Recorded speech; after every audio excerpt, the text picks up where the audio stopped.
So we are all Kenyans, right? No, actually, that is a stupid question to ask. I should have started with, so we as Kenyans have been accustomed to politicians not lying to us. In fact, I dare say that for you to be a better politician, you just have to master the art of lying. And you have to lie well. And maybe the reason you have to lie is because you have to sell a message that your followers would like. Now, I think someone online by the name KOT Socha are just given politicians the solution never to lie again. And this is what his tweet says. And I will read it like this. Kwani serikali haiwezi chagua game tatu legit za 4 odds, alafu iwekele na 500 billion turudishe uchumi ya Kenya haraka. And the first response will show you exactly where we are. And that's for somebody by Kashfa who's saying, kwanza wekelele game ya Chelsea, juu wanapigwa kuliko sherehe. That's not me, because according to them, the only thing you're supposed to do is just float a 500 billion shillings bet and wait to earn 2 trillion shillings. Listen. This might just be the best solution that anyone may have given to them. But I think it might work well too, because if you're going to promise people all this, the only way you can do it is through a well-calculated bet.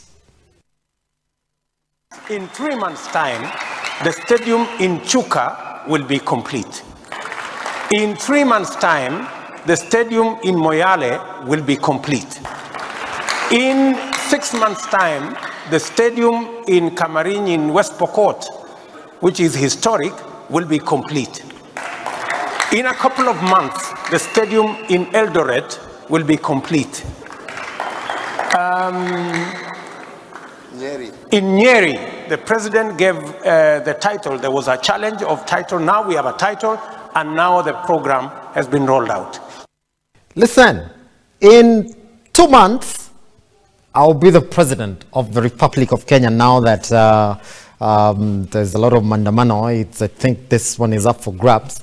In 1 month, I will be having 6 wives and 10 of them will be supermodels. In just 2 days, I will also drive 16 Maybachs 2022.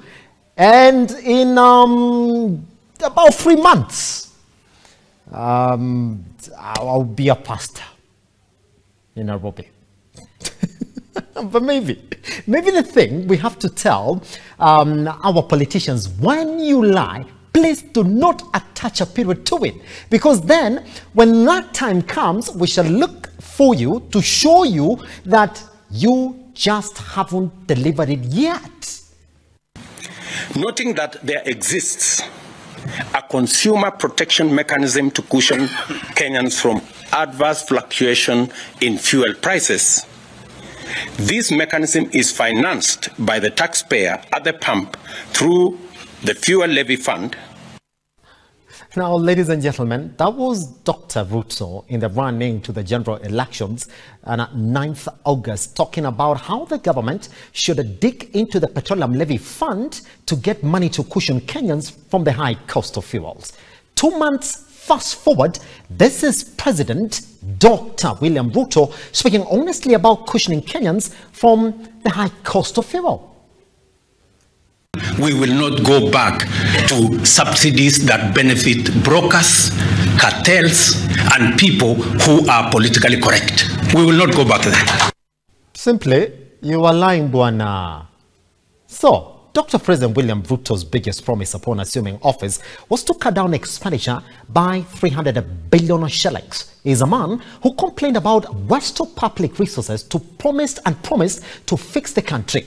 All the headlines that we have seen from this office have been telling us that he is not ready for that conversation. Okay, let's take a look at this. Now, this is the first one. Now, President William Ruto's administration has increased the budget for day-to-day running of the national government by 87.57 billion shillings as the administration reorganizes the budget plan inherited from Uhuru Kenyatta administration. Recurrent expenditure for this financial year ending June has been revised to 1.27 trillion. Now, President William Ruto's government or his office ate through 6 billion shillings in less than 6 months in office, cleared it all, and when asking for more, he was granted another 5 billion to run his office affairs.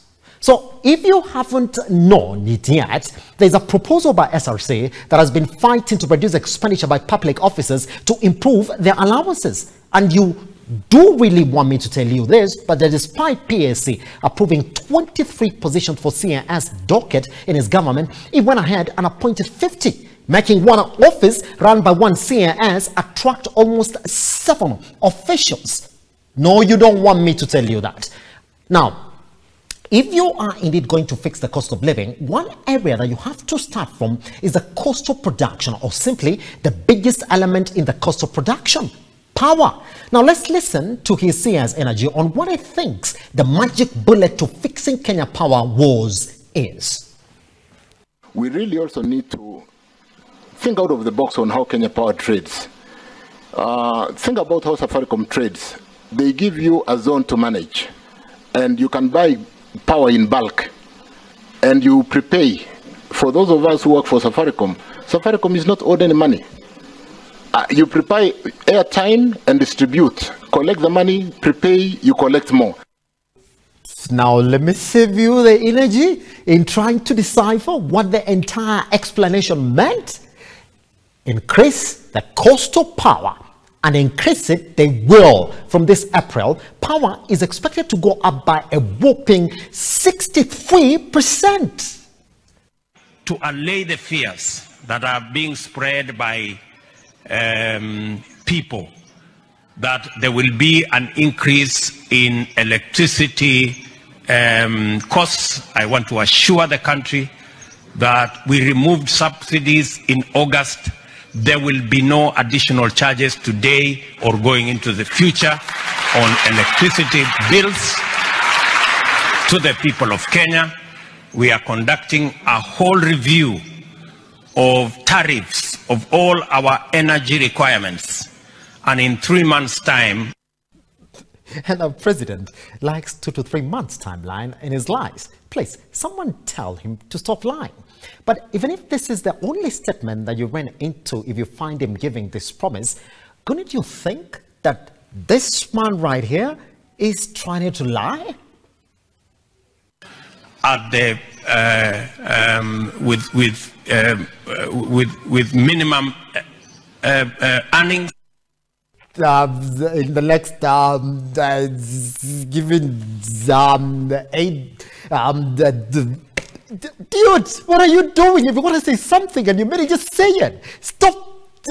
You're not even sure. Say that I might be wrong, and I might be wrong, but then I might just be right too. Two ways. I might be completely wrong. This is no lie. But then again, you can't just look at me and say, Simba, you're wrong. I might be right too. Maybe then this will be the worst time possible for me to remind you of this. Na tupange kilimo yenu kwanza. Hapa chini. Hapa bottom. Alafu tuende up. Bottom alafu up. Yani bottom up. Wapi watu wa bottom up hapa nione watu ya bottom up. Listen, or even this one.